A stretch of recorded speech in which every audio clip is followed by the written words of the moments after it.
From the St. Louis Public Radio newsroom, this is The Gateway. It's Friday, September 27th. I'm Abby Larico. A change in federal law is making it easier for inmates at prisons in Missouri to pursue college degrees. Do I ask about their crimes? No. Do they share them? Yes. But that's not my interest. We have homework to do. More about this graduation and higher education opportunity at Missouri's Department of Corrections coming up on The Gateway. The troubled city jail in downtown St. Louis is under new management. St. Louis Public Radio's Rachel Littman has more on the changes in public safety leadership in St. Louis. A spokesman for Mayor Tashara Jones confirmed that Corrections Commissioner Jennifer Clemens Abdullah has been on leave since September 19th. The mayor's office refused to say how long Clemens Abdullah will be on leave and the type of leave she is on. Officials cited parts of the city code that protect personal employment records. Some aldermen and members of the jail's Civilian Oversight Board have called on Clemens Abdullah to resign. At least 11 detainees have died at the City Justice Center since 2022. There have been multiple uprisings protesting conditions at the facility, and a corrections guard was injured in an August 2023 hostage-taking. A deputy commissioner, Tammy Ross, is serving as acting commissioner. I'm Rachel Littman, St. Louis Public Radio. 13 American Red Cross responders from Missouri are in the path of Hurricane Helene. They traveled earlier this week to arrive before the storm's winds began to blow through Florida and much of the southeastern U.S. on Thursday. American Red Cross spokesperson Ann Vastmus says this week volunteers prepared nearly 5,000 meals and snacks for those impacted by the storm. I may live in one community, but where I grocery shop is in a community that was affected, and now I can't get food where I normally get food. Food insecurity is a big thing we deal with during these kind of disasters. The American Red Cross opened several shelter locations in Florida this week. More than 2,500 people sought shelter overnight between Wednesday and Thursday. Many have experienced power outages due to strong winds and rain.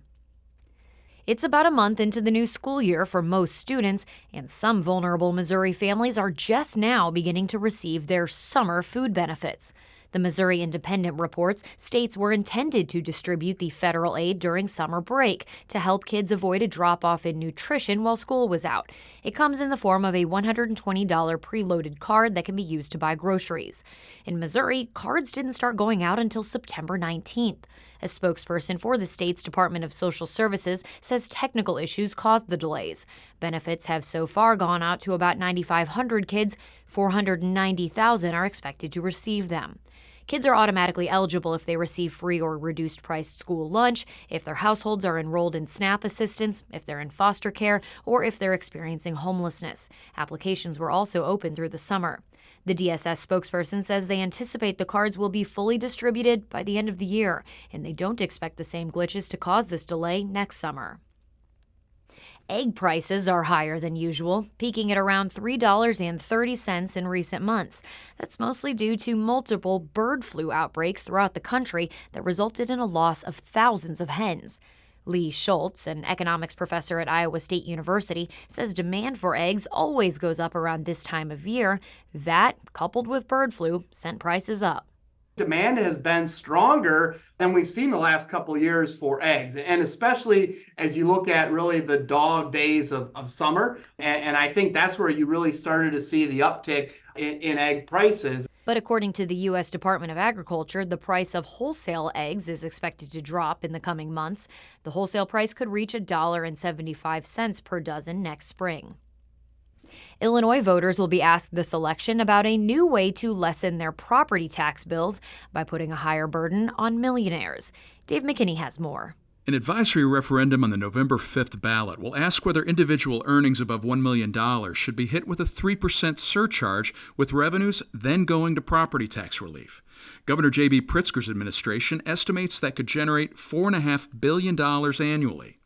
Democratic State Representative Jay Hoffman pushed the measure and says it could trigger a 2026 push to change the state constitution to allow the millionaire's tax. What we want to make sure of is that if we're going to do something regarding property tax relief and utilizing the surcharge for individuals who make over $1 million, the general public supports it. I'm hopeful that they will. Top Republicans in the legislature oppose next month's ballot question. This is Dave McKinney. Early voting is now underway in much of Illinois, including in Adams, Madison, Jersey, St. Clair, and Randolph counties. Capital News Illinois reports local election authorities could also begin sending out mail ballots starting yesterday. For early voting hours, contact your local election authority. State law provides 40 days prior to an election for local authorities to allow early voting. The Abraham Lincoln Presidential Library and Museum in Springfield is making more than 1,000 Lincoln-era photos available for free online. As Alex Stegman tells us, the public has never before seen most of these. The pictures have been digitized and enhanced, and until now, only researchers have seen them. They include portraits of Lincoln, some younger, some with a beard and others without, and others with his signature top hat. There are also photos of Lincoln's family into the 1900s. Hundreds of photos show renovations to Lincoln's tomb in the early 20th century, including crews moving his casket in 1901. There are also dozens of photos of Lincoln's assassination. The museum says the Illinois State Library awarded a $100,000 grant to the project and is hosting it in its digital archives. I'm Alex Stegman.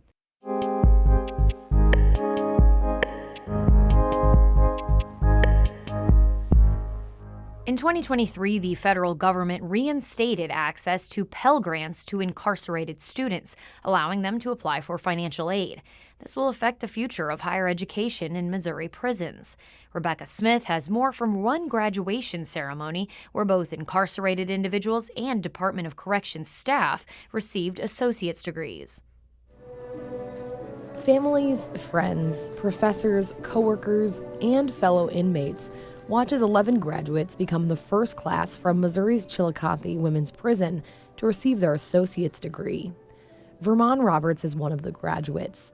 She's been incarcerated for 21 years, since she was 18 years old, and today she's been selected as one of the student speakers. You have given us restored self-worth, renewed dignity, and enlivened us with the ability to heal and breathe life again.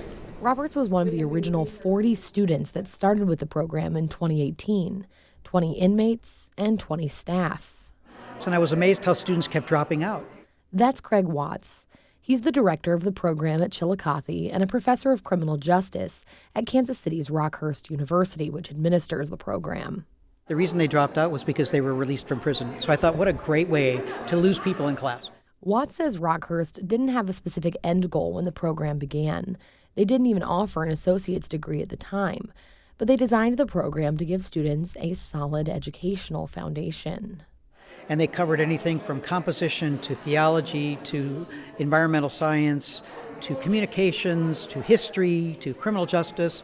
Students met in person once a week for 2 hours and 45 minutes. And over the course of 6 years, the 11 grads earned the 60 credits necessary to receive their associate's degree. Watts said that while staff and what he calls the residential students, that's the incarcerated students, were in separate classes, they still learned the same material, which led to connections that may have not happened before. I would see them kind of communicating with each other. How'd you do on this assignment? What'd you put down for this test question? Penny Ann Clevenger, Associate of Arts, Liberal Studies. Penny Clevenger has held many jobs at Chillicothe, but is currently a case manager. She says she always wanted to go to college, but never had the means or opportunity. So when Rockhurst offered free college classes, I jumped on it because that was the way for me to promote within the department. She says classes were totally free to students, as Rockhurst pays for the program through private donations. Department of Corrections officials say letting inmates apply for Pell grants has also made it easier to fund prison education programs throughout the department. As of July 1st, there were more than 1,000 DOC residents enrolled in higher education courses, and DOC officials hope to increase the number of higher education partners so that as much as 10% of the DOC population, that's about 2,400 people, enroll in college classes. You may now move your tassel from the right to the left. Back at Chillicothe, Vermon Roberts, her brother, sister, and niece eat cake and take lots of pictures.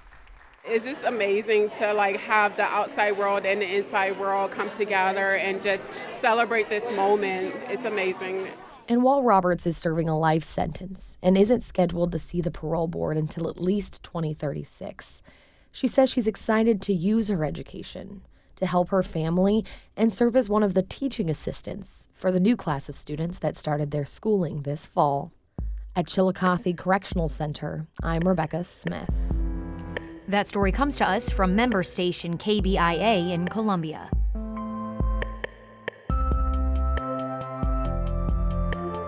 The Gateway is a production of St. Louis Public Radio, a listener-supported service of the University of Missouri-St. Louis. Music by Ryan McNeely of Adult Fur. I'm Abby Larico, and from the St. Louis Public Radio newsroom, this has been The Gateway.